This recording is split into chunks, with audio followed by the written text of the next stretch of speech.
Continues. The world has slowly moved. While the world is thinking which hand to raise first, right or left, Stepanakert, the capital of Artsakh, continues to be intensively bombed. There are ruins where many residential buildings stood before.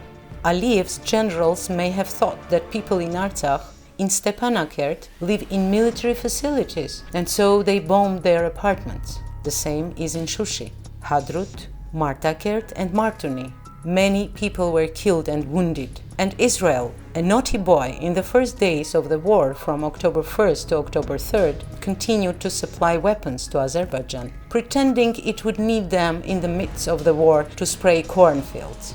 And only after Armenia told it, "Sorry, wait," Israel promised there would be no more. Time will show, true or not. Meanwhile, Canada stopped supplying Turkey with the technological units for manufacturing of drones, and the Prime Minister Trudeau said that he still had to figure out how the technologies supplied to Turkey ended up in Azerbaijan.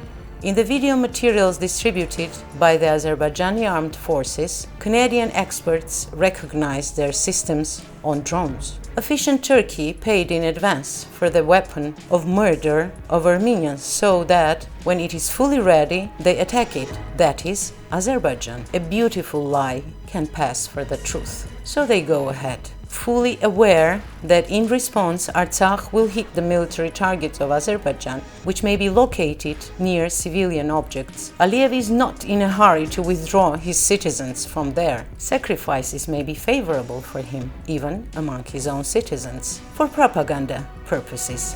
Artsakh has to loudly warn the Azerbaijanis to leave the danger zones. Turkey is responding instead of Azerbaijan to the calls of many countries and international organizations to both sides to cease fire. The messages are, let them surrender Karabakh, then yes. Without that, let them demand as much as they want. The voice of Russia, a partner of Turkey and Azerbaijan, is not heard either. In diplomatic language, this can mean only one thing.